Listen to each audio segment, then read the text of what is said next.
ನಾವೀಗ ಎದುರಿಸ್ತಿರೋದು ಮಣ್ಣಿನ ಅಳಿವು. ಬಹುತೇಕ ದೇಶಗಳಲ್ಲಿ 50%ಗಿಂತ ಹೆಚ್ಚು ಮೇಲ್ಮಣ್ಣು ನಾಶವಾಗಿ ಹೋಗಿದೆ. ಜಗತ್ತಿನ ಜವಾಬ್ದಾರಿಯುತ ವಿಜ್ಞಾನಿಗಳು ಸ್ಪಷ್ಟವಾಗಿ ಹೇಳುತ್ತಿದ್ದಾರೆ, 2045ರ ಹೊತ್ತಿಗೆ ನಾವು 40% ಕಡಿಮೆ ಆಹಾರ ಉತ್ಪಾದಿಸ್ತೀವಿ ಮತ್ತು ನಮ್ಮ ಜನಸಂಖ್ಯೆ 920 ಕೋಟಿಗೆ ಏರಲಿದೆ. ಆಹಾರದ ಕೊರತೆಯಾದರೆ ನಾಗರಿಕತೆಗಳ ಪತನವಾಗುತ್ತೆ, ಅಂತರ್ಯುದ್ಧಗಳ ಆರಂಭವಾಗುತ್ತೆ. ಇದು ನಮ್ಮ ಬಗ್ಗೆ ಮಾತ್ರ ಅಲ್ಲ, ಯಾಕೆಂದ್ರೆ ನಾವಿನ್ನು ಹುಟ್ಟಿರದ ಮಗುವಿನ ಪಾಲಿನ ಮಣ್ಣನ್ನ ಬಳಸ್ತಿದ್ದೀವಿ. ನಾವು ಒಂದು ಭಯಾನಕ ಜಗತ್ತನ್ನ ಕಲ್ಪಿಸಿ ನಿರ್ಮಿಸಿಕೊಳ್ಳುತ್ತಿದ್ದೀವಿ. ಆದರೆ ಇದನ್ನು ಸರಿಪಡಿಸಬಹುದು.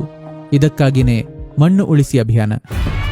ಮಣ್ಣಿನ ಪುನಶ್ಚೇತನಕ್ಕಾಗಿ ಕಾರ್ಯನೀತಿಗಳಲ್ಲಿ ಬದಲಾವಣೆ ತರೋಕೆ 21 ಮಾರ್ಚ್ನಿಂದ 100 ದಿನಗಳವರೆಗೆ ಇಡೀ ಜಗತ್ತು ಮಣ್ಣಿನ ಬಗ್ಗೆ ಮಾತಾಡಬೇಕು. ಬನ್ನಿ, ಭಾಗಿಯಾಗಿ ಇದನ್ನ ಸಾಧ್ಯವಾಗಿಸೋಣ.